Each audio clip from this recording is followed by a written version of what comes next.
Golden soil result ಅಂದ್ರೆ ತುಂಬಾ ಚೆನ್ನಾಗಿದೆ. ಆಮೇಲೆ ಅಡಿಕೆನೂ ಸ್ವಲ್ಪ ಇಂಪ್ರೂವ್ಮೆಂಟ್ ಆಗಿದೆ. ಅಡಿಕೆ ತೂಕನೂ ಚೆನ್ನಾಗಿದೆ. ತೂಕ ಚೆನ್ನಾಗಿದೆ. ರೋಗನೂ ಅವಾಯ್ಡ್ ಆಗಿದೆ. ರೋಗನೂ ಕಂಟ್ರೋಲ್ ಆಗಿದೆ. ಸರ್ ತೋರಿಸ್ತಾ ಇದ್ರು ನೋಡಿ, ಆ ಕೆಳಗಡೆ ಗೊನೆನಲ್ಲಿ ರೆಡ್ ಮೈಟ್ಸ್ ಆಗಿರೋದ್ರಿಂದ ನೋಡಿ ಅಲ್ಲಿ ಯಾವ ತರ ಆಗಿದೆ. ಮೇಲ್ಗಡೆ ಗರಿನಲ್ಲಿ ಇವಾಗ ಇಲ್ಲ ಅಂತ ಹೇಳ್ತಾ ಇದ್ರಿ. ಬೇರೆ ತೋಟಕ್ಕೆ ಹೋಲಿಸ್ಕೊಂಡ್ರೆ ಎಲ್ಲರೂ ಕೇಳ್ತಾರೆ ಮೇಡಮ್, ಏನ್ ಹಾಕಿದ್ದೀರಾ, ಏನ್ ಯೂಸ್ ಮಾಡ್ತಿದ್ದೀರಾ. ಹಂಗಾಗಿ ನಾವು ಎಲ್ಲ ತೋಟದಲ್ಲೂ 2-3 ಗೊನೆ ಮೇಲೆ ಉದುರಿದಾವೆ. ನಾವು ಇದನ್ನ ಗೋಲ್ಡನ್ ಸಾಯಿಲ್ ಯೂಸ್ ಮಾಡಿದ್ಮೇಲಿಂದ ಆದ್ರೂ ಎಲ್ಲ ಕಡೆ ಆಗಿರೋದಕ್ಕೆ ನಮ್ ಬೆಳೆ ಸ್ವಲ್ಪ ಉತ್ತಮನೆ ಚೆನ್ನಾಗಿದೆ. ನಮ್ಗೆ ನಮ್ ತೋಟ ನೋಡಿದ್ರೆ ಖುಷಿ ಆಗುತ್ತೆ. ನಾವು ಇದು ಸಣ್ಣ ಸಸಿ ಎಲ್ಲ ಹೋಗುಣಿಗೆಲ್ಲ ಇಟ್ಟಿದೀವಲ್ಲ, ಆ ಸರ್ಕಾರಿ ಗೊಬ್ಬರ ಹಾಕಿದಾಗ ಇಷ್ಟು ಚೆನ್ನಾಗಿ ಬರ್ತಿರ್ಲಿಲ್ಲ. ಬೇಗ ಅವು ಗಿಡ ಹೋಗ್ಬಿಡವು. ಆ ಗಿಡ ಈ ಹಾಕಿದ್ಮೇಗಿಂದ ಯಾವ ಫೇಲ್ ಆಗಿಲ್ಲ. ಅವು ಇವಕ್ಕಿಂತ ಚೆನ್ನಾಗೇ ಆಗಿದ್ದಾವೆ ಅಲ್ವಾ. ಆ ಗಿಡಗಳು ನೋಡಿ ಸರ್ ಎಷ್ಟು ಚೆನ್ನಾಗಿ ಬಂದಿದೆ. ಹೋಗಿ ಇರೋ ಕಡೆ ಹಾಕಿರೋಂಥ ಗಿಡಗಳು, ಯಾಕೆಂದ್ರೆ ದೊಡ್ಡ ಗಿಡ ನಮ್ಗೆ ಸಂಪೂರ್ಣವಾಗಿ ನೋಡಕ್ ಸಿಗೋದಿಲ್ಲ. ಆದ್ರೆ ಚಿಕ್ಕ ಗಿಡಗಳಲ್ಲಿ ಗರಿಗಳು ನೋಡಿ ಎಷ್ಟು ಚೆನ್ನಾಗಿ ಗ್ರೀನಿಶ್ ಆಗಿದೆ. ಮತ್ತೆ ನಾವ್ ಎಕ್ಸ್ಪೆಕ್ಟ್ ಮಾಡಿರೋದು ಇದನ್ನ ಬಳಸಿರೋದ್ರಿಂದನೇ ಹಿಂಗಾಗಿದೆ. ಹಂಗಾಗಿ ನಾನು ಎಲ್ಲರಿಗೂ ಸಜೆಸ್ಟ್ ಮಾಡೋದಿಷ್ಟೇನೆ, ಆದಷ್ಟು ತೋಟನ ಬೇಗ ಕಳ್ಕೊಳ್ಳೋದಕ್ಕಿಂತ ಸರ್ಕಾರಿ ಗೊಬ್ಬರ ಬಳಸೋದು ಕಡಿಮೆ ಮಾಡಿ ಸಾವಯವ ಕೃಷಿಗೆ ಬನ್ನಿ. ಅದರಲ್ಲೂ ಗೋಲ್ಡನ್ ಸಾಯಿಲ್ ರಾಸಾಯನಿಕ ಗೊಬ್ಬರಕ್ಕಿಂತ ಉತ್ತಮವಾಗಿ ಫಲಿತಾಂಶ ಕೊಡ್ತಾ ಇದೆಯಾ? ಹೌದು ಮೇಡಮ್, ಅದರಲ್ಲೇನಿಲ್ಲ. ಇವತ್ತು ಅಡಿಕೆ ಅಂದ್ರೆ ಕೆಂಪು ಚಿನ್ನ ಅಂತಾನೆ ಹೇಳ್ಬೇಕು. ಅಂತಹ ಕೆಂಪು ಚಿನ್ನ ಬೆಳೆಯುವಂಥ ನಾಡು ನಿಜವಾಗ್ಲೂ ಒಂದು ಸಮೃದ್ಧಿಯ ನಾಡು. ಅಂಥದ್ರಲ್ಲಿ ಸಮೃದ್ಧಿಯಾಗಿ ಬೆಳೆ ಬಂದಾಗ ಮಾತ್ರ ಗೋಲ್ಡನ್ ಸಾಯಿಲ್ ಗೊಬ್ಬರಕ್ಕೂ ಒಂದು ಹೆಸರು ಬರುತ್ತೆ. ರೈತರನ್ನ ಪರಿಚಯ ಮಾಡ್ಕೊಳ್ಳೋಣ, ಅವ್ರ ಅನಿಸಿಕೆ ಅಭಿಪ್ರಾಯ ಕೇಳೋಣ. ಇದರಲ್ಲಿ ರೆಡ್ ಮೈಟ್ಸ್ ಜಾಸ್ತಿ ಆಗಿತ್ತು ಹೋದ ವರ್ಷ, ಈ ವರ್ಷ ಕಂಟ್ರೋಲ್ ಆಗಿದೆ ಅಂತ ಹೇಳ್ತಾ ಇದ್ದಾರೆ. ಅವರ ಅಭಿಪ್ರಾಯ ಕೇಳೋಣ. ಮೇಡಮ್ ನಮಸ್ತೆ. ಸರ್ ನಮಸ್ತೆ ಮೇಡಮ್. ಎಷ್ಟು ಗಿಡ ಇದೆ ಮೇಡಮ್ ಈ ತೋಟದಲ್ಲಿ? 1100 ಇದೆ. 1100 ಗಿಡ ಇದೆ. ಗೋಲ್ಡನ್ ಸಾಯಿಲ್ ಬಗ್ಗೆ ನಿಮ್ಗೆ ಎಷ್ಟು ವರ್ಷದಿಂದ ಹೇಗೆ ಗೊತ್ತಾಯ್ತು ಅಂತ? ಗೋಲ್ಡನ್ ಸಾಯಿಲ್ ಅಂದ್ರೆ ಈಗ 2 ವರ್ಷದ ಹಿಂದೆ ಗೊತ್ತಾಗಿದ್ದು. ಅದ್ರ ರಿಸಲ್ಟ್ ಅಂದ್ರೆ ನಮ್ದು ಮೊದಲು ತುಂಬಾ ಗಿಡ ಎಲ್ಲ ಕೆಂಪುಗಾಗಿತ್ತು. ಹಂಗಾಗಿ ಆಲ್ಮೋಸ್ಟ್ ತೋಟ ಇನ್ನೇನು ಏನು ಉಳಿತಾನೆ ಇರ್ಲಿಲ್ಲೇನೋ ಅನ್ನೋಂಗಾಗಿ ಸ್ಪ್ರೇ ಮಾಡಿಸಿ ಮೇಡಮ್. ಸ್ಪ್ರೇ ಮಾಡಿಸಿದ್ಮೇಲೆ ತುಂಬಾ ಚೆನ್ನಾಗಾಗುತ್ತೆ ಅಂತ. ಸ್ಟಾರ್ಟಿಂಗ್ ಯಾರು ಹೇಳಿದ್ರು ನಂಬಿಕೆ ಬರಲ್ಲ. ಹೌದು, ಅವ್ರು ಹೇಳಿದ್ಮೇಲೆ ಒಂದ್ಸಲ ಸ್ಪ್ರೇ ಮಾಡಿಸಿದ್ವಿ. ಒಂದ್ಸಲ ಮಾಡಿಸಿದ್ದಕ್ಕೆ ಸ್ವಲ್ಪ ಚೇಂಜ್ ಆಯ್ತು. ಅವಾಗಿಂದ ಇದೇ ಪ್ರೋಸೆಸ್ನೇ ಕಂಟಿನ್ಯೂ ಮಾಡ್ತಾ ಇದ್ರ. ವರ್ಷಕ್ಕೆ 3 ಡೋಸ್ ಮಾಡ್ತಾ ಇದ್ದೀರಾ? ವರ್ಷಕ್ಕೆ 3 ಡೋಸ್. 2 ಸ್ಪ್ರೇ ಮಾಡಿಸ್ತಾರೆ. 3 ಡೋಸ್ ಡ್ರಂಚಿಂಗ್ ಮಾಡ್ತಾ ಇದ್ದಾರೆ. 4 ತಿಂಗಳಿಗೆ ಒಮ್ಮೆ, ಮತ್ತೆ 2 ಸಲ ಸ್ಪ್ರೇ ಮಾಡ್ತಾ ಇದ್ದಾರೆ. ಗೋಲ್ಡನ್ ಸಾಯಿಲ್ ಅದು ಹಾಕಿದ್ಮೇಲೆ ರಿಸಲ್ಟ್ ಅಂದ್ರೆ ತುಂಬಾ ಚೆನ್ನಾಗಿದೆ. ಆಮೇಲೆ ಅಡಿಕೆನೂ ಸ್ವಲ್ಪ ಇಂಪ್ರೂವ್ಮೆಂಟ್ ಆಗಿದೆ. ಅಡಿಕೆ ತೂಕನೂ ಚೆನ್ನಾಗಿದೆ. ತೂಕ ಚೆನ್ನಾಗಿದೆ. ರೋಗನೂ ಅವಾಯ್ಡ್ ಆಗಿದೆ. ರೋಗನೂ ಕಂಟ್ರೋಲ್ ಆಗಿದೆ. ಸರ್ ತೋರಿಸ್ತಾ ಇದ್ರು ನೋಡಿ, ಆ ಕೆಳಗಡೆ ಗೊನೆನಲ್ಲಿ ರೆಡ್ ಮೈಟ್ಸ್ ಆಗಿರೋದ್ರಿಂದ ನೋಡಿ ಅಲ್ಲಿ ಯಾವ ತರ ಆಗಿದೆ. ಮೇಲ್ಗಡೆ ಗರಿನಲ್ಲಿ ಇವಾಗ ಇಲ್ಲ ಅಂತ ಹೇಳ್ತಾ ಇದ್ರಿ. ಈಗ ನೆಕ್ಸ್ಟ್ ಇನ್ನೊಂದು ಸ್ಪ್ರೇ ಕೊಟ್ಟಾಗ ಅದು ಮ್ಯಾಕ್ಸಿಮಮ್ ಕಂಟ್ರೋಲ್ ಆಗುತ್ತೆ. ವಾತಾವರಣಕ್ಕೆ ತಕ್ಕಂತೆ ಕೀಟ ಬಾಧೆ ಬರೋದು, ಫಂಗಸ್ ಬರೋದು ಇದೆಲ್ಲ ಸಹಜ. ನಾವಿರೋದು ಪ್ರಕೃತಿಯಲ್ಲಿ ಅವಕ್ಕೂ ಅವಕಾಶ ಇದೆ, ನಮಗೂ ಅವಕಾಶ ಇದೆ. ಹಾಗಾಗಿ ಉತ್ತಮ ಬೆಳೆ ಬರಬೇಕು ಅಂದರೆ ಕಾಲಕ್ಕೆ ತಕ್ಕಂತೆ ಸರಿಯಾದ ಮಾರ್ಗದರ್ಶನದೊಂದಿಗೆ ಸರಿಯಾದ ರೀತಿ ಉಪಯೋಗ ಮಾಡಬೇಕು. ಮೇಡಮ್, ಈಗ ಹರಳು ಉದುರೋ ಸಮಸ್ಯೆ ಬಹಳ ರೈತರಿಗೆ ಕಾಡ್ತಾ ಇದೆ. ಈ ಅದರಲ್ಲಂತೂ ಚಿತ್ರದುರ್ಗ ಭಾಗದಲ್ಲಿ ಒಂದೊಂದು ತೋಟದಲ್ಲಿ 2 ಗೊನೆ ಕಟ್ಟಿರೋದು ತುಂಬಾ ನೋಡ್ಕೊಂಡ್ ಆಗಿದೆ. ಯಾಕೆಂದ್ರೆ ನಿಮ್ಮಲ್ಲಿ ಬಿಸಿಲುನು ಜಾಸ್ತಿ ಆಯ್ತು, ಮಳೆನೂ ಜಾಸ್ತಿ ಆಯ್ತು. ಈಗ ನಿಮ್ಮ ತೋಟದಲ್ಲಿ ಈ ಪ್ರತಿಯೊಂದು ಗಿಡದಲ್ಲೂ ಎಷ್ಟೆಷ್ಟು ಗೊನೆ ಕಟ್ಟಿದೆ, ಮತ್ತೆ ಕಾಯಿ ಯಾವ ತರ ಹಿಡಿದಿದೆ ಅಂತ ಗೊನೆ? ಬೇರೆ ತೋಟಕ್ಕೆ ಹೋಲಿಸ್ಕೊಂಡ್ರೆ ಎಲ್ಲರೂ ಕೇಳ್ತಾರೆ ಮೇಡಮ್, ಏನ್ ಹಾಕಿದ್ದೀರಾ, ಏನ್ ಯೂಸ್ ಮಾಡ್ತಿದ್ದೀರಾ. ಹಂಗಾಗಿ ನಾವು ಎಲ್ಲ ತೋಟದಲ್ಲೂ 2-3 ಗೊನೆ ಮೇಲೆ ಉದುರಿದಾವೆ. ನಾವು ಇದನ್ನ ಗೋಲ್ಡನ್ ಸಾಯಿಲ್ ಯೂಸ್ ಮಾಡಿದ್ಮೇಲಿಂದ ಆದ್ರೂ ಎಲ್ಲ ಕಡೆ ಆಗಿರೋದಕ್ಕೆ ನಮ್ ಬೆಳೆ ಸ್ವಲ್ಪ ಉತ್ತಮನೆ ಚೆನ್ನಾಗಿದೆ. ನಮ್ಗೆ ನಮ್ ತೋಟ ನೋಡಿದ್ರೆ ಖುಷಿ ಆಗುತ್ತೆ. ಮೇಡಮ್, ಇವಾಗ ರಾಸಾಯನಿಕ ಅಂದ್ರೆ ಅದೊಂದು ವಿಷ ಅಂತ, ಅದ್ರ ಮೇಲೆ ಹಾಕಿರ್ತಾರೆ ವಿಷ ಅಂತ. ಗೋಲ್ಡನ್ ಸಾಯಿಲ್ ಈಗ ಸಾವಯವ ಕೃಷಿಗೆ ನೀವು ಬದಲಾಗಿದ್ದೀರಿ. 2 ವರ್ಷ ಕಂಟಿನ್ಯೂ ಸತತವಾಗಿ ನೀವು ನಮ್ಮ ಜೊತೆ ಬಂದಿದ್ದೀರಿ. ಈಗ ವಿಷವನ್ನ ಬಿಟ್ಟು ಸಾವಯವ ಕೃಷಿಗೆ ಬಂದಿರೋದ್ರಿಂದ ನಿಮಗೆ ಸಂತೃಪ್ತಿ ಇದೆಯಾ? ಇದೆ ಮೇಡಮ್, ತುಂಬಾನೇ ಇದೆ. ನೀವ್ ಹೇಳ್ತಾ ಇದ್ರಿ ನೀವಿಬ್ರೇ ಡ್ರಂಚಿಂಗ್ ಮಾಡ್ತೀರಾ ಅಂತ. ನಾವ್ ಏನೇ ಹಾಕಿದ್ರು ಎಫೆಕ್ಟ್ ಏನ್ ಬರುತ್ತೆ ಅನ್ನೋದ್ರ ಮೇಲೆ ಡಿಪೆಂಡ್. ರಾಸಾಯನಿಕ ಅಂದ್ರೆ ವಿಷ ಪದಾರ್ಥವನ್ನ ಭೂಮಿಗೆ ಸೇರಿಸ್ತಾ ಹೋದಂತೆ ಜಾಸ್ತಿ ಆಗ್ತಾ ಹೋಗುತ್ತೆ. ಅಲ್ಲಿ ಮಣ್ಣಿನ ಜೀವಿಗಳ ಆಕ್ಟಿವಿಟಿ ಕಡಿಮೆ ಆಗುತ್ತೆ, ಎರೆಹುಳುಗಳ ಉತ್ಪತ್ತಿ ಕಡಿಮೆ ಆಗುತ್ತೆ, ಗಿಡನೂ ಸಾಯ್ತಾ ಹೋಗುತ್ತೆ. ಗಿಡಮುಂಡಿಗೆ ರೋಗ, ಕೊಳೆ ರೋಗ, ಈ ತರ ಬಾಧೆಗಳು ಸ್ಟಾರ್ಟ್ ಆಗುತ್ತೆ. ಈಗ ಸಾವಯವಕ್ಕೆ ಬಂದಿರೋದ್ರಿಂದ, ಗೋಲ್ಡನ್ ಸಾಯಿಲ್ ಬಳಸ್ತಾ ಇರೋದ್ರಿಂದ ಈ ಎಲ್ಲಾ ಸಮಸ್ಯೆಯಿಂದ ಮುಕ್ತ ಆದಂಗ ಆಯ್ತಲ್ಲ? ಆಗಿದೆ ಮೇಡಮ್. ನಾವು ಇದು ಸಣ್ಣ ಸಸಿ ಎಲ್ಲ ಹೋಗುಣಿಗೆಲ್ಲ ಇಟ್ಟಿದೀವಲ್ಲ, ಆ ಸರ್ಕಾರಿ ಗೊಬ್ಬರ ಹಾಕಿದಾಗ ಇಷ್ಟು ಚೆನ್ನಾಗಿ ಬರ್ತಿರ್ಲಿಲ್ಲ. ಬೇಗ ಅವು ಗಿಡ ಹೋಗ್ಬಿಡವು. ಆ ಗಿಡ ಈ ಹಾಕಿದ್ಮೇಗಿಂದ ಯಾವ ಫೇಲ್ ಆಗಿಲ್ಲ. ಅವು ಇವಕ್ಕಿಂತ ಚೆನ್ನಾಗೇ ಆಗಿದ್ದಾವೆ ಅಲ್ವಾ. ಆ ಗಿಡಗಳು ನೋಡಿ ಸರ್ ಎಷ್ಟು ಚೆನ್ನಾಗಿ ಬಂದಿದೆ. ಹೋಗಿ ಇರೋ ಕಡೆ ಹಾಕಿರೋಂಥ ಗಿಡಗಳು, ಯಾಕೆಂದ್ರೆ ದೊಡ್ಡ ಗಿಡ ನಮ್ಗೆ ಸಂಪೂರ್ಣವಾಗಿ ನೋಡಕ್ ಸಿಗೋದಿಲ್ಲ. ಆದ್ರೆ ಚಿಕ್ಕ ಗಿಡಗಳಲ್ಲಿ ಗರಿಗಳು ನೋಡಿ ಎಷ್ಟು ಚೆನ್ನಾಗಿ ಗ್ರೀನಿಶ್ ಆಗಿದೆ. ಮೇಡಮ್ ನಿಮ್ಮ ತೋಟ ಹಚ್ಚ ಹಸಿರಾಗಿ ಕಾಣಿಸ್ತಾ ಇದೆ. ಗೋಲ್ಡನ್ ಸಾಯಿಲ್ ಬಳಸಿರೋದ್ರಿಂದನೇ ಈ ತರ ಆಗಿದೆಯಾ ಅಥವಾ ಇದನ್ನ ಬಳಸಿರೋದ್ರಿಂದನೇ ಹಿಂಗಾಗಿದೆ. ಹಂಗಾಗಿ ನಾನು ಎಲ್ಲರಿಗೂ ಸಜೆಸ್ಟ್ ಮಾಡೋದಿಷ್ಟೇನೆ, ಆದಷ್ಟು ತೋಟನ ಬೇಗ ಕಳ್ಕೊಳ್ಳೋದಕ್ಕಿಂತ ಸರ್ಕಾರಿ ಗೊಬ್ಬರ ಬಳಸೋದು ಕಡಿಮೆ ಮಾಡಿ ಸಾವಯವ ಕೃಷಿಗೆ ಬನ್ನಿ. ಅದರಲ್ಲೂ ಗೋಲ್ಡನ್ ಸಾಯಿಲ್ ರಾಸಾಯನಿಕ ಗೊಬ್ಬರಕ್ಕಿಂತ ಉತ್ತಮವಾಗಿ ಫಲಿತಾಂಶ ಕೊಡ್ತಾ ಇದೆಯಾ? ಹೌದು ಮೇಡಮ್, ಅದರಲ್ಲೇನಿಲ್ಲ. ಹೌದು, ಇವತ್ತು ರಾಸಾಯನಿಕ ಕೃಷಿನೇ ನಂಬಿದ್ದಾರೆ ರೈತರು. ರಾಸಾಯನಿಕನೇ ಬಳಸಿದ್ರೆ ಈಗ ಸಾವಯವಕ್ಕೆ ಬಂದ್ರೆ ಲೇಟ್ ಆಗ್ಬಿಡುತ್ತೇನೋ, ಈ ವರ್ಷ ಹಾಕಿದ್ರೆ ಇನ್ನು 5 ವರ್ಷಕ್ಕೆ ಫಲಿತಾಂಶ ಬರುತ್ತೇನೋ ಆ ಥರ ಭ್ರಮೆ ಈಗ. ಯಾಕೆಂದ್ರೆ ಅಷ್ಟು ತಿಳುವಳಿಕೆ ಇಲ್ಲ.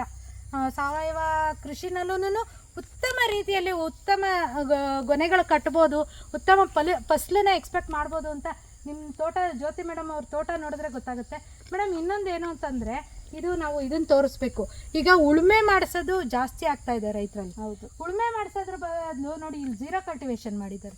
ಈಗ ಏನಾಗುತ್ತೆ, ಉಳುಮೆ ಮಾಡಿಸೋದ್ರ ಬೇರುಗಳು ಕಟ್ಟಾಗುತ್ತೆ, ಅದ್ರ ಶಕ್ತಿ ಕಳೆದಂಗೆ ಅಲ್ವಾ.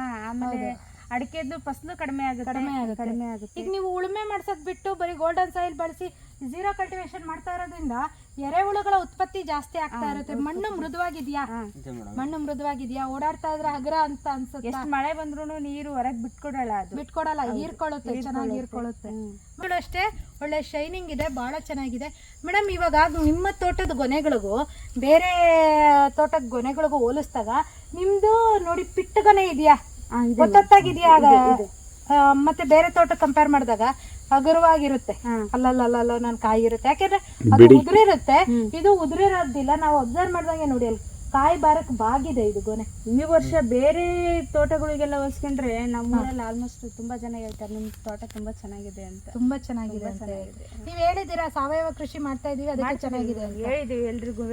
ಅದು ಅಳವಡಿಸ್ಕೊಳ್ಳೋದು ಅವ್ರಿಗೆ ಬಿಟ್ಟಿದ್ದು. ನಾನು ಆದಷ್ಟು ಎಲ್ರಿಗೂ ಹೇಳೋದು ಅದನ್ನೇ, ಆದಷ್ಟು ಇಂಗ್ಲಿಷ್ ಮೆಡಿಸಿನ್ ಬೇಡ, ಆಯುರ್ವೇದಿಕ್ಕೆ ಬೇಕು ಅನ್ನೋ ರೀತಿ. ಈಗ ನಾವು ಇದು ಬಹುವಾರ್ಷಿಕ ಬೆಳೆ. ಈ ವರ್ಷ ಫಸಲು ತಗೊಂಡು ಮುಗಿಸ್ಬಿಡೋ ಅಂತದ್ದಲ್ಲ. ಮುಂದಿನ ವರ್ಷ ಆದ್ರೂ ಮುಂದಿನ ವರ್ಷ ನಿಮ್ ಕಾಲದಿಂದ ನಿಮ್ಮ ಮಕ್ಳ ಕಾಲದವರೆಗೂ ಬೆಳೆ ಬರ್ಬೇಕು ಅಂದ್ರೆ ಮಣ್ಣು ಜೀವಂತವಾಗಿರ್ಬೇಕು. ಮಣ್ಣು ಜೀವಂತವಾಗಿರ್ಬೇಕು ಅಂದ್ರೆ ರಾಸಾಯನಿಕ ಪದಾರ್ಥಗಳನ್ನ ಕಡಿಮೆ ಬಳಸ್ಬೇಕು ಅನ್ನೋದಕ್ಕಿಂತ ನಿಲ್ಲಿಸ್ಬಿಡೋದೇ ಬಹಳ ಉತ್ತಮ. ಸಾವಯವ ಕೃಷಿಗೆ ನಾವು ಹೋಗೋದು ಬಹಳ ಉತ್ತಮ. ಸಾವಯವ ಕೃಷಿಗೆ ಹೋದ್ರೂ ಫಸಲೇನು ಕಡಿಮೆ ಆಗಲ್ಲ ಅಲ್ವಾ ಮೇಡಮ್? ಲೈಫ್ ಇದೆ ಮೇಡಮ್, ಅದಕ್ಕೆ ಲೈಫ್ ಇದೆ, ಲಾಭ ಏನು ಕಡಿಮೆ ಆಗಲ್ಲ. ಈಗ ಅತಿಯಾದ ರಾಸಾಯನಿಕ ಬಳಸಿ ಗಿಡಗಳು ಸಾಯುತ್ತೆ. ಇಡುಮುಂಡಿಗೆ ರೋಗ, ಕೊಳೆ ರೋಗ ಆಗಿ ಗಿಡಗಳು ಸಾಯುತ್ತೆ. ನಿಮ್ಮ ತೋಟದಲ್ಲಿ ಆತರ ಸಮಸ್ಯೆ ಏನಾದ್ರು ಇದೆಯಾ? ಇಲ್ಲ ಮೇಡಮ್, ಆ ಥರದ್ದೇನಿಲ್ಲ. ಎಲ್ಲಾ ಗಿಡಗಳು ಆರೋಗ್ಯಯುತವಾಗಿ. ಯಾವುದೇ ಒಂದು ಉತ್ಪನ್ನ ಆದ್ರೂ ಅಷ್ಟೇನೆ ಮಾರ್ಗದರ್ಶನ ಬಹಳ ಮುಖ್ಯ ಆಗಿರುತ್ತೆ. 2 ತಿಂಗಳಿಗೊಮ್ಮೆ ನೀವು ಕಂಪನಿಯವ್ರನ್ನ ಕಾಂಟ್ಯಾಕ್ಟ್ ಮಾಡಿ ಮಾರ್ಗದರ್ಶನವನ್ನ ಪಡೆಯಿರಿ ಅಂತ ಏನಕ್ಕೆ ಹೇಳ್ತೀವಿ ಅಂತಂದ್ರೆ, ಈಗ 2 ತಿಂಗಳಿಗೆ ನೀವೇನೋ ಒಂದು ಗೊಬ್ಬರನ ಕೊಟ್ಟಿರ್ತೀರಿ, ಡ್ರಂಚಿಂಗ್ ಮಾಡಿರ್ತೀರಿ, 2 ತಿಂಗಳಿಗೆ ಆಗಿರೋಂಥ ಇಂಪ್ರೂವ್ಮೆಂಟೇಷನ್ನ ನೀವು ಗಮನಿಸಬೇಕು. ಮತ್ತೆ 2 ತಿಂಗಳಿಗೆ ನೀವು ಡ್ರಂಚಿಂಗ್ ಕೊಡುವಾಗ ಮತ್ತೆ ನಾವು ಕೇಳ್ತೀವಿ, ಈ 2 ತಿಂಗಳಿಗೆ ಏನು ವ್ಯತ್ಯಾಸ ಕಾಣಿಸ್ತು, ಮತ್ತೆ 2 ತಿಂಗಳಿಗೆ ಏನು ವ್ಯತ್ಯಾಸ ಕಾಣಿಸ್ತು ಅಂತ. ಈಗ ಅದರಲ್ಲಿ ಏನಾದರೂ ನಿಮಗೆ ನ್ಯೂಟ್ರಿಷನ್ಸ್ ಆ್ಯಡ್ ಮಾಡಬೇಕಾ ಅಥವಾ ಬೇರೆ ಥರ ಬದಲಾವಣೆ ಮಾಡಬೇಕಾ ಕಾಂಬಿನೇಷನಲ್ಲಿ, ಹಾಗಾಗಿ ನಾವು ಡಿಸ್ಕಸ್ ಮಾಡಿ ಮಾರ್ಗದರ್ಶನ ಪಡೆದು ಬಳಸಿ ಅಂತ ಹೇಳ್ತೀವಿ. ನೋಡಿ ಜ್ಯೋತಿ ಮೇಡಮ್ಮು ಮತ್ತು sir Shivakumar sir, Diwakar sir ಮಾರ್ಗದರ್ಶನ ಮೇಲೆ ಈ ತೋಟ ಮೇಂಟೈನ್ ಮಾಡಿದ್ದಾರೆ. 2 ವರ್ಷದಿಂದ ಸತತವಾಗಿ 4 ತಿಂಗಳಿಗೆ ಒಮ್ಮೆ ಬುಡಕೆ ಕೊಟ್ಟಿದ್ದಾರೆ, 2 ಸ್ಪ್ರೇ ಮಾಡಿದ್ದಾರೆ. ಇವತ್ತು ಅದ್ಭುತವಾಗಿ ಇಳುವರಿ ಬಂದಿದೆ. ಮೇಡಮ್ ಒಂದು ಕಟಾವ್ ಆಗಿದೆ ಅಂತ ಹೇಳಿದ್ರೆ ಎಷ್ಟು ಕ್ವಿಂಟಾಲ್ ಸಿಕ್ಕಿದೆ? ಈಗ 10 ಕ್ವಿಂಟಾಲ್ ಸಿಕ್ಕಿದೆ. 10 ಕ್ವಿಂಟಾಲ್ ಸಿಕ್ಕಿದೆ. ಆ ಗೊನೆ ಕಟ್ ಮಾಡಿದಾಗ ನೋಡಿದ್ದೀರಾ ಭಾರ ಹೇಗಿದೆ? ವೆಯ್ಟ್ ಇದೆಯಾ? ಅಂದಾಜು ಒಂದೊಂದು ಗೊನೆ ಎಷ್ಟು ವೆಯ್ಟ್? 10 kg ತನಕ ಸಿಗುತ್ತೆ. ದಿವಾಕರ್ ಸರ್ ಇವ್ರದ್ದು ಕಟಿಂಗ್ ಆದಾಗ ಗೊನೆ ಏನು ವೆಯ್ಟ್ ಬಂದಿದೆ ಅನ್ನೋದೊಂದು ತಗೊಳ್ಳಿ. ಯಾಕೆಂದ್ರೆ ಒಂದು ಮೇಡಮ್ ಅದು ಕೆಜಿ ಏನು ಬಂದಿದೆ ಅಂತ ಒಂದು ಫೋಟೋ ತಗೊಳ್ಳಿ. ಮತ್ತೆ ಟೋಟಲ್ ಇಳುವರಿ ಎಷ್ಟು ಬಂತು ಅನ್ನೋದೊಂದು ನಮಗೆ ಇಳುವರಿ ಆಗಿತ್ತು ಮೇಡಮ್. ಸರಿ ಒಂದು 20 ಗಂಟೆ ಚಿಕಾಯಿ ಆಗಿತ್ತು. ಸರಿ ಆಲ್ಮೋಸ್ಟ್ ಡಬಲ್ ಆಗ್ಬೋದು ಅಂತ ನಿರೀಕ್ಷೆ ಇದೆ. ಹೋದ ವರ್ಷ 20 ಕ್ವಿಂಟಾಲ್ ಆಗಿತ್ತು, 28 ಕ್ವಿಂಟಾಲ್ ಹಸಿಕಾಯಿ ಆಗಿತ್ತು. ಈ ವರ್ಷ ಡಬಲ್ ಆಗುತ್ತೆ ಅಂತ. ಡಬಲ್ ಆದ್ರೆ ನಿಮ್ಗೆ ಖುಷಿ ಆಗುತ್ತಾ? ಖುಷಿ ಆಗಕ್ಕಿಲ್ಲ, ತುಂಬಾನೇ ಆಗುತ್ತೆ. ತುಂಬಾ ಚೆನ್ನಾಗಿ ಗೈಡ್ ಮಾಡ್ತಾರೆ. ಮಾರ್ಗದರ್ಶನ ಬಹಳ ಇಂಪಾರ್ಟೆಂಟ್. ರೇಟು ಇದೆ ಈ ಸಲ ರೈತರಿಗೆ. ನಿಜವಾಗ್ಲೂ ಅಡಿಕೆ ರೈತರಿಗೆ ಒಳ್ಳೆ ರೇಟ್ ಸಿಕ್ಕಿರೋದಂತೂ ನಮಗೆ ಭಾಳ ಖುಷಿ. ಯಾಕೆಂದರೆ ನಮ್ಮಲ್ಲಿ ಅಡಿಕೆ ಬೆಳೆಗಾರರು ಜಾಸ್ತಿ. All over Karnataka golden soil ಗೊಬ್ಬರ ಸ್ಪ್ರೇಗಳನ್ನ ಆಲ್ ಓವರ್ ಕರ್ನಾಟಕ ಎಲ್ಲ ಜಿಲ್ಲೆ ಎಲ್ಲ ತಾಲೂಕುಗಳಲ್ಲೂ ಬೆಳೆಸ್ತಾ ಇದ್ದಾರೆ. ನಮ್ಮಲ್ಲಿ 60% ಅಡಿಕೆ ಬೆಳೆಗಾರರು ಜಾಸ್ತಿ ಇದ್ದಾರೆ. ಎಲ್ಲಾರ್ಗು ಅದು ನಮ್ಮದು ಚೈನ್ಲಿಂಗ್ ಕಂಪ್ನಿ ಅಲ್ಲ. ಇರೋದ್ರಿಂದ ಇವತ್ತು ನೀವು ಸಕ್ಸಸ್ ಕಂಡ್ರಿ, ನಾವು ಬರಂಗಾಯ್ತು. ಇಲ್ಲಾಂದ್ರೆ ನಿಮ್ಗೆ ಅನುಕೂಲ ಆಗಿಲ್ಲ ಅಂದ್ರೆ ನಾವು ಬರಂಗಿತ್ತ? ಇಲ್ಲ, ನೀವು ಇಷ್ಟು ಖುಷಿಯಾಗಿ ನಮ್ಮನ್ನು ಮಾತಾಡಿಸ್ತಾ ಇದ್ರಲ್ಲ. ಅವ್ರ ಮಾರ್ಗದರ್ಶನದಿಂದನೇ ನಾವು ಈ ಸರಿ ಇಳುವರಿ ಕಾಣಕ್ಕೆ ಸಾಧ್ಯವಾಗ್ತಾ ಇದೆ. ನಮಗೂ ಕೂಡ ಬಹಳ ಖುಷಿ ಆಯ್ತು. ಒಟ್ಟಾರೆ ಗೋಲ್ಡನ್ ಸಾಯಿಲ್ ಗೊಬ್ಬರ ಮತ್ತೆ ಸ್ಪ್ರೇಗಳನ್ನ ಎಲ್ಲಾ ರೈತರು ಬಳಸ್ಬೋದಾ? ಹೌದು ಮೇಡಮ್, ಅದ್ರಲ್ಲೇನು ಮೋಸ ಇಲ್ಲ. ಎಲ್ಲರೂ ಬಳಸ್ಲಿ ಅಂತಾನೆ ನಾನು ಕೇಳ್ತೀನಿ. ನೋಡಿದ್ರಲ್ಲ ರೈತ ಬಾಂಧವರೇ, ಗೋಲ್ಡನ್ ಸಾಯಿಲ್ ಗೊಬ್ಬರ ಮತ್ತೆ ಸ್ಪ್ರೇಗಳನ್ನ ಸತತವಾಗಿ 2 ವರ್ಷ 3 ಡೋಸ್ 3 ಸಲ ಬುಡಕ್ಕೆ ಕೊಟ್ಟಿದ್ದಾರೆ ಮತ್ತು 2 ಸಲ ಸ್ಪ್ರೇ ಮಾಡಿದ್ದಾರೆ. ಅದ್ಭುತವಾಗಿ ಇಳುವರಿ ಬಂದಿದೆ ಅಂತ ಎಕ್ಸ್ಪೆಕ್ಟ್ ಮಾಡ್ತಾ ಇದ್ದಾರೆ. ಆಲ್ಮೋಸ್ಟ್ ಆಲ್ ಡಬಲ್ ಅಂತ 28 ಕ್ವಿಂಟಲ್ ಹೋದ ವರ್ಷ ಬಂದಿದ್ದು ಈ ಸಲ ಅದರ ಡಬಲ್ ಆಗುತ್ತೆ ಅಂತ ಹೇಳ್ತಾ ಇದ್ದಾರೆ. 54 ಕ್ವಿಂಟಲ್ ಎಕ್ಸ್ಪೆಕ್ಟೇಷನ್ ಇದೆ. ಈ ಸಲ ಸಂಪೂರ್ಣ ಮಾಹಿತಿ ಏನು ಅಂದರೆ ಫಸಲು ಬಂದ ನಂತರ ದಿವಾಕರ್ ಸರ್ ಒಂದು ವಿಸಿಟ್ ಮಾಡಿ ಒಂದು ಚಿಕ್ಕ ವಿಡಿಯೋ ಮಾಡಿ ನಮ್ಗೆ ಅದನ್ನು ಕಳಿಸ್ಕೊಡಿ. ಅದರಿಂದ ರೈತರಿಗೆ ಅನುಕೂಲ ಆಗುತ್ತೆ. ಒಂದು ಮಾಹಿತಿ ಅಂತ ಕೊಟ್ಟಾಗ ಸಂಪೂರ್ಣ ಇದ್ದರೆ ಅದ್ರ ಎಫೆಕ್ಟಿವ್ ಬೇರೆ ಇರುತ್ತೆ. ನೋಡಿ, ಗೋಲ್ಡನ್ ಸಾಯಿಲ್ ಹೆಚ್ಚಿನ ಮಾಹಿತಿಗಾಗಿ ಗೋಲ್ಡನ್ ಸಾಯಿಲ್ ಯೂಟ್ಯೂಬ್ ಮತ್ತು ಫೇಸ್ಬುಕ್ನ ವೀಕ್ಷಿಸಿ. ನಾವು ಎಷ್ಟೋ ವಿಡಿಯೋಸ್ನ ಭಾಗ 1 ಭಾಗ 2 ಅಂತ ಬಿಟ್ಟಿರ್ತೀವಿ. ಈಗ ನಾವು ಬಂದು ದಿವಾಕರ್ ಸರ್ ಬಂದು ವಿಸಿಟ್ ಮಾಡಿದಾಗ ಒಂದು ವಿಡಿಯೋ ಮಾಡಿರ್ತಾರೆ, ನಾನು ಬಂದಾಗ ಒಂದು ವಿಡಿಯೋ ಮಾಡಿರ್ತೀನಿ. ಅಲ್ಲಿಂದ ಅಲ್ಲಿಗೆ 6 ತಿಂಗಳು ವ್ಯತ್ಯಾಸ ಇರುತ್ತೆ. ಆಮೇಲೆ ಕಟಾವಾಗಿದ್ದ ನಂತರ ನಿಮ್ಮ ಸಂಪೂರ್ಣ ಇಳುವರಿ ಬಗ್ಗೆ ಒಂದು ವಿಡಿಯೋ ಮಾಡಿರ್ತೀವಿ, ಅದು ಭಾಗ 3 ಅಂತ ಬಿಟ್ಟಿರ್ತೀವಿ. ಈ ಥರ ಹೆಚ್ಚಿನ ವಿಡಿಯೋಗಳಿಗಾಗಿ ಗೋಲ್ಡನ್ ಸಾಯಿಲ್ ಯೂಟ್ಯೂಬ್ ಮತ್ತು ಫೇಸ್ಬುಕ್ನಲ್ಲಿ ವೀಕ್ಷಿಸಿ ಮತ್ತು ಹೆಚ್ಚಿನ ರೈತರಿಗೆ ತಲುಪಲಿ. ದಯಮಾಡಿ ಶೇರ್ ಮಾಡಿ. ಒಟ್ಟಾರೆ ರಾಸಾಯನಿಕ ಕೃಷಿಯನ್ನು ತ್ಯಜಿಸಿ ಗೋಲ್ಡನ್ ಸಾಯಿಲಿಗೆ ಬಂದು 2 ವರ್ಷದಿಂದ ಸತತವಾಗಿ ಬಳಸಿ ಯಶಸ್ವಿಯಾಗಿರುವಂಥ ಶಿವಕುಮಾರ್ ಸರ್ಗೆ ಮತ್ತು ಜ್ಯೋತಿ ಮೇಡಮ್ಗೆ ಧನ್ಯವಾದ ಹೇಳ್ತೀನಿ. ಧನ್ಯವಾದಗಳು. ಏನು ಹೇಳಿದ್ರೆ ಇಷ್ಟೊಂದು ವಾತಾವರಣದಲ್ಲಿ ಡಿಪೆಂಡ್ ಆಗಿತ್ತಲ್ಲ, ಬಿಸಿಲು ಮಳೆ ಮಳೆಯಲ್ಲಿ ಈ ಒಳ್ಳೊಳ್ಳೆ ಇಳುವರಿ ತೋಟದವರೆಲ್ಲ 40% ಬಂದಿದ್ರು. ನಮ್ದು ಅಚ್ಚ ಸೇರಿ 1.5 ಕ್ವಿಂಟಲ್ ಆಗಿದ್ದು 5 ಕ್ವಿಂಟಲ್ ಮೇಲೆ ತಡಾದ್ವಿ. ಹೋದ್ ಸರಿ 4 ಕ್ವಿಂಟಲ್ ಜಾಸ್ತಿ ಆಯ್ತು. 4 ಕ್ವಿಂಟಲ್ ಜಾಸ್ತಿ ಆಯ್ತು. ಟಫಿರೋ ವಾತಾವರಣದಲ್ಲಿ ನಾವು ಒಣ ಅಡಿಕೆನಾ ಹಂಗಾಗಿ ನಮ್ಮ ನಿರೀಕ್ಷೆ ತುಂಬಾ ಇದೆ ಈ ಸಲ. ಈ ಸರಿ ಜಾಸ್ತಿ ಇದೆ. ನಿರೀಕ್ಷೆ ಡಬಲ್ ಅಲ್ಲ, ಈ ಗೊನೆಗಳು ನೋಡಿದ್ರೆ ಹಂಗ ಅನ್ನಿಸ್ತಿದ್ಯಾ ಸಿಗುತ್ತೆ ಅಂತ? ಸಿಗುತ್ತೆ. ಆಲ್ಮೋಸ್ಟ್ ಇದ್ರಾಗೆ 60% ವೇಸ್ಟ್ ಆಗಿದೆ. 40% ಅಷ್ಟೇ ಉಳ್ತಿರೋದು. ಆದ್ರೂ ನಿಮ್ಮ ನಿರೀಕ್ಷೆ ಅಷ್ಟಿದೆ. ನಿರೀಕ್ಷೆ ಇದೆ, ಚೆನ್ನಾಗಿ ಬರುತ್ತೆ ಅಂತ ಕಾನ್ಫಿಡೆನ್ಸ್ ಇದೆ. ಅಳಿಲ್ ಕಾಟ ಇಲ್ಲ ಅಂದ್ರೆ 100 ಕ್ವಿಂಟಲ್ ತಾಡ್ತಿದ್ವಿ ನಾವು. ಸರಿ, 100 ಕ್ವಿಂಟಲ್ ಅಳಿಲ್ಗೆ ಏನು ಮಾಡೋಕ್ಕಾಗಲ್ಲ.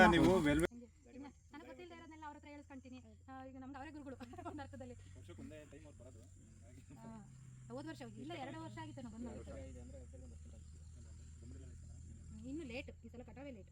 ಬನ್ನಿ ಒಂದು ಇಂಟ್ರೊಡಕ್ಷನ್ ತಗೊಳ್ಳೋಣ. ಇಲ್ಲಿ ನಿಂತ್ಕೊಳ್ಳೋಣ, ಈ ಕಡೆ